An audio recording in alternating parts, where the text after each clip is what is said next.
बाबा बुढ़ा अमरनाथ यात्रा पर सुरक्षा का कड़ा पहरा। ये बड़ी खबर सामने आ रही। बाबा बुढ़ा अमरनाथ यात्रा का आज 5वां दिन है। राजौरी पुंछ हाईवे पर चप्पे चप्पे पर सुरक्षा बल लगे हुए हैं। 1100 तीर्थ यात्रियों का चौथा जत्था पुंछ पहुंचा है। तो देश भर से पहुंचे 1100 श्रद्धालु सुरक्षा एजेंसियां मुस्तैद हैं। और एक बार फिर से रुक कर लेते विकास का। विकास, क्या अपडेट इसे लेकर, किस तरह की सुरक्षा व्यवस्था की जा रही है? देखिए, सुरक्षा जो है पूरी तरह से चौकस है, पूरी तरह से चौबंद है। आपको बता दूं कि पूरे हाईवे पर जो राजौरी पुंछ का हाईवे है, मंडी में जहाँ जगह पड़ती है, जहाँ पर एक बुढ़ा अमरनाथ यात्रा जाती है, जहाँ यह मंदिर है बुढ़ा अमरनाथ जी का, वहां तक पूरी तरह से जो सुरक्षा है कड़ी कर दी गई है। लगातार हवा से, ड्रोन से नजर रखी जा रही है।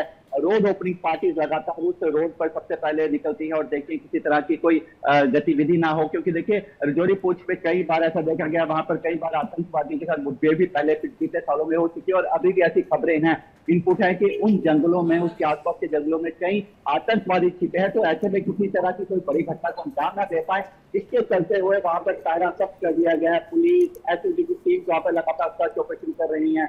सीआरपीएफ वहां पर मौजूद है। पूरे रास्ते को सैनिटाइज किया गया है।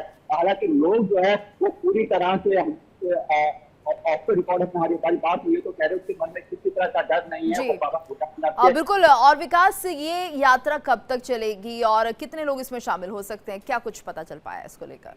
देखिए, ये यात्रा भी अमरनाथ यात्रा की तरह होती है। हालांकि ये एक महीना बाद शुरू होती है, लेकिन ये दोनों यात्राएं जो है राखी वाले दिन ही खत्म होती है, समाप्त होती हैं, जब वहां पर दोनों तरफ खड़ी यात्रा जाती है। और ये भी 28 अगस्त को ही समाप्त होगी। हालांकि इस बार देखा गया, आपको बताऊं कि पिछली बार के अगर हम मुकाबला करें या पिछली बार का जितना भी डाटा देखें, तो इस बार जो यात्रा है वो ज्यादा गई है बुढ़ा अमरनाथ बनिस्पत पिछली बार की ज्यादा, पिछली बारों के हिसाब से। वो भी मुझे इस बार इसलिए ज्यादा लग रहा है क्योंकि इस बार यात्रा जो है अमरनाथ की वो जल्दी बंद हो गई। ऐसे में जो लोग दर्शन नहीं कर पाए, ये दंत कथा भी यही कहती है, जो मान्यता भी यही है कि जो लोग अमरनाथ नहीं जा पाते वो बुढ़ा अमरनाथ चले जाएं, वहां से दर्शन कर ले तो एक जैसा फल मिलता है। तो ऐसे में जो लोग वहां दर्शन नहीं कर पाए वो सबके सब इस पुंछ में स्थित बुढ़ा अमरनाथ जी के दर्शन करने जा रहे हैं। और वहां पे भारी मात्रा में लोग मौजूद है। वहां का प्रशासन पूरी तरह से मदद कर रहा है। ये ध्यान रखना कि लोगों को और विकास, मौसम की बात करें तो मौसम के लिए क्या कुछ जानकारी निकलकर सामने आई है? हालांकि पिछले कल की और आज की बात करें तो फिलहाल मौसम थोड़ा सा साफ है पहले के मुकाबले, लेकिन देखिए पहाड़ी इलाका है, घने वहां पर जंगल है, पर्वत है आगे पीछे, तो ऐसे में वहां के मौसम अचानक बदलते हैं। वहां पे पूर्वानुमान लगाना बहुत मुश्किल होता है। लेकिन फिलहाल जब से ये बुढ़ा अमरनाथ की यात्रा शुरू हुई है, मौसम जो है कहीं ना कहीं श्रद्धालुओं के अनुकूल रहा है और लोग जो यात्रा जो है पूरी तरह से जो है बिना डर, बिना खौफ के कर रहे हैं। फिलहाल प्रशासन ने पूरी तरह से कमर कसी हुई है कि किसी भी तरह की कोई आपत्ति या किसी तरह की दिक्कत आती है मौसम को लेकर, तो उससे निपटने के लिए भी पूरी तरह से संसाधन। और चीनी के दामों ने आम आदमी की मिठास फीकी कर दी है। पिछले 2 महीनों में चीनी की कीमतों में करीब 40% तक का उछाल आया है और फिलहाल रिटेल बाजार में चीनी करीब 55 रुपए किलो तक बिक रही है। लेकिन अब महंगी चीनी से राहत की उम्मीद जगी है। केंद्र सरकार ने चीनी के आयात को टैक्स फ्री करने का फैसला लिया है और ये छूट 31 अक्टूबर 2026 तक लागू रहेगी। सरकार का मकसद साफ है, बाजार में सप्लाई बढ़ाना और आने वाले त्योहारी सीजन में बढ़ने वाली मांग को पूरा करना। अक्टूबर में दिवाली और दुर्गा पूजा जैसे त्योहारों के दौरान मिठाई, बिस्किट और दूसरे खाद्य उत्पादों में चीनी की खपत बढ़ जाती है। तो चीनी के दाम बढ़ने की बड़ी वजह गन्ने के उत्पादन पर पड़ा मौसम का असर बताया जा रहा है। बारिश और सूखे की वजह से फसल प्रभावित हुई, उत्पादन घटा और दूसरी तरफ मांग बढ़ती रही। तो नतीजा ये हुआ कि चीनी की कीमतें तेजी से ऊपर चली गई। करीब 8 साल बाद भारत सप्लाई की कमी पूरी करने के लिए चीनी का आयात कर रहा है। वहीं घरेलू उपलब्धता बनाए रखने के लिए सरकार ने चीनी के निर्यात पर भी 30 सितंबर 2026 तक रोक लगा रखी है। हालांकि भारत के बड़े पैमाने पर चीनी आयात का असर ग्लोबल मार्केट पर भी बढ़ सकता है।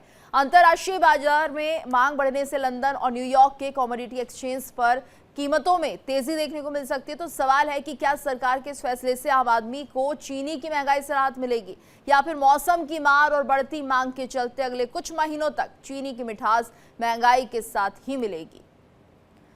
तो त्योहारी सीजन में जिस तरह से चीनी के दाम बढ़े हैं, हालांकि अब चीनी निर्यात पर रोक है और 30 सितंबर तक ये जारी रहेगा। तो महंगी चीनी से थोड़ी राहत की उम्मीद दिख रही है। इसे टैक्स फ्री किया जा रहा है। चीनी की महंगाई पर सरकार का बड़ा फैसला। 2 महीने में 40% जिस तरह से दाम बढ़े हैं वो लोगों की चिंता बढ़ा रहे हैं।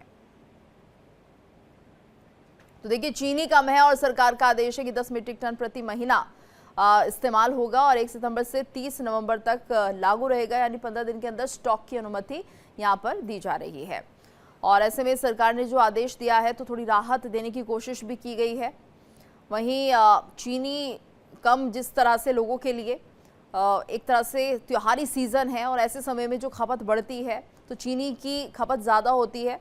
वहीं शक्कर के दाम की बात करें तो ये 27 फरवरी की कीमत है 46 रुपये और अगस्त में 51 रुपये प्रति किलो इसका रेट हो गया। 27 फरवरी की अगर हम बात करें चाय पत्ती के दाम की तो 270 और अब 276 है। फरवरी में अगर हम दूध के दाम देखें तो ये थे 59 रुपये और तकरीबन 60 रुपये अब अगस्त में कीमत सामने आ रही है। यानी ये माना जाए कि लगभग सभी दामों में वृद्धि देखी जा रही है, दूध हो, चाय पत्ती हो, चीनी हो। और ऐसे में जिस तरह से शक्कर के दाम बढ़े हैं तकरीबन 12% ये दाम जो है बढ़ते हुए दिखाई दिए हैं। चाय पत्ती भी महंगी हुई है तो 2% ये महंगाई है जो चाय पत्ती पर दिखाई दी है। तो दूध के दाम 3% तक बढ़े हैं और ऐसे में कहीं ना कहीं ये जो बोझ है ये आम आदमी पर पड़ता हुआ दिखाई दे रहा है। तो शक्कर के दाम 12% यानी सबसे ज़्यादा बढ़े हैं शक्कर के दाम और ये लोगों के लिए कहीं ना कहीं त्योहारी सीज़न को फीका करते हुए नजर आ रहे हैं, क्योंकि अब त्योहारों का समय है।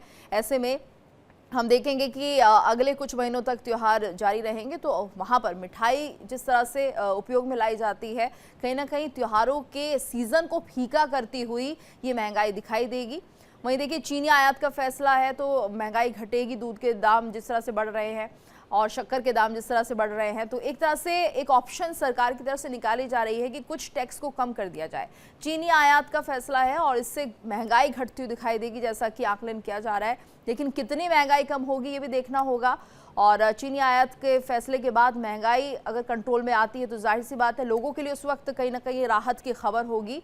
ऐसे में जमाखोरी भी रोकना बहुत ज़रूरी है, क्योंकि कई बार ये देखा जाता है कि जब कोई चीज़ महंगी होती है तो लोग उसकी जमाखोरी करना शुरू कर देते हैं। तो जमाखोरी रोकने के लिए चीनी स्टॉक की लिमिट 15 दिन तक की बता दी है और हर महीने 10 मीट्रिक टन से ज़्यादा चीनी खरीदने वालों के लिए जो समय है वो भी यहाँ पर लागू कर दिया है और ये जो नियम बनाए जा रहे हैं वो 1 सितंबर से 30 नवंबर तक लागू रहेंगे। और ज्यादा जानकारी के लिए रुक कर लेते हैं संवाददाता रजनीश शर्मा का। रजनीश, यहाँ पर देखिए, चीनी की महंगाई और ऐसे में त्योहारी सीजन कहीं ना कहीं एक बड़ा असर पड़ेगा लोगों की जेब पर। दूसरा ये कि जो त्योहार है वो कहीं ना कहीं फीके होते नजर आएंगे। देखिए, जिस तरीके से चीनी की अगर कीमतों की बात कर ली जाए तो पिछले 15 दिनों में तकरीबन 10 रुपये प्रति किलो चीनी का रेट बढ़ गया था। ये मामला अभी ठंडा भी नहीं हुआ था कि इसके बाद तमाम दूसरी चीज़ों के दामों को बढ़ने को लेकर जो है कयास लगाए जा रहे हैं, चाहे वो दालें हों या तमाम दूसरी चीज़ों। ऐसे में जो आने वाला जो टाइम है वो सीजनल त्योहारों का सीजनल टाइम है, जब राखी आने वाली है, उसके बाद दशहरा है, दिवाली है, नवरात्र है, नए साल है और बात की जाए क्रिसमस है। ये तमाम जो त्यौहार हैं वो आने वाले समय 2 से 3 महीनों में ये तमाम त्यौहार जो है आएंगे। ऐसे में ये बढ़ती हुई महंगाई और कमी लोगों की जेब पे ज़ाहिर तौर पे असर डालेगी, क्योंकि अगर चीज़ों की कमी होगी तो चीज़ों के दाम बढ़ेंगे। जिस तरीके से चीनी की जो बात आई थी, चीनी के दाम पहले जहां बताया जा रहा है 45 से 46 रुपये थे तो वो अब तकरीबन 55 रुपये से ज़्यादा इस समय हो चुके हैं। तो ऐसे में अगर इसी तरीके का जो है माहौल रहा तो ज़ाहिर तौर पे आने वाले दिनों में ना सिर्फ त्योहारों का रंग फीका पड़ेगा बल्कि लोगों की जेब पर भी इसका बुरा असर देखने को मिलेगा। बिल्कुल। और अब कहा जा रहा है कि जो आयात है उसमें थोड़ा सा टैक्स कम किया जा रहा है, तो इसको लेकर क्या कुछ जानकारी मिल पाई है? सरकार की तरफ से एक तरह से कदम उठाया गया जिससे कि महंगाई की मार लोगों पर ना पड़े। देखिए, सरकार लगातार कोशिश कर रही है कि आयात में जो टैक्स है उसको कम किया जा सके, ताकि जो बड़े जो डिस्ट्रीब्यूटर्स हैं या फिर जो बड़े ऐसे लोग हैं जो चीज़ों का स्टॉक करके आगे जो है वो धीरे धीरे उसका रिटेलिंग पे जो बेचते हैं उन पे उनकी जेबों पे असर ना पड़े। क्योंकि अगर आयात महंगा होगा तो ज़ाहिर तौर पे लोगों तक जब चीज़ें पहुंचेंगी तो उसका रेट ज़ाहिर तौर पे बढ़ेगा। ऐसे में सरकार लगातार कोशिश कर रही है कि किसी भी तरीके से महंगाई को बढ़ने से रोका जा सके, लेकिन जिस तरीके से लगातार चीनी के रेट जो बढ़े हैं उसे देखते हुए आम जनों का ये मानना है कि आम लोग ये सोच रहे हैं कि आने वाले समय में जाहिर तौर पे चीज़ों के रेट बढ़ेंगे और अगर इस तरीके की खबरें मार्केट में आ चुकी है तो जाहिर तौर पर जमाखोरी भी जो है लेवल पे, नेक्स्ट लेवल पे होगी। सरकार के लिए दो जगह जो है वो अब लड़ाई लड़ने वाली बात है। एक, महंगाई ना बढ़े, दूसरा जो जमाखोर है उन पे नकेल कसी जा सके। जी धन्यवाद रजनीश इस पूरी जानकारी के लिए। तो फिलहाल थोड़ी राहत सरकार की तरफ से दी जाने की कोशिश की जा रही है। देखिए इंडिया डेली 24/7 अब आपके स्मार्ट टीवी पर।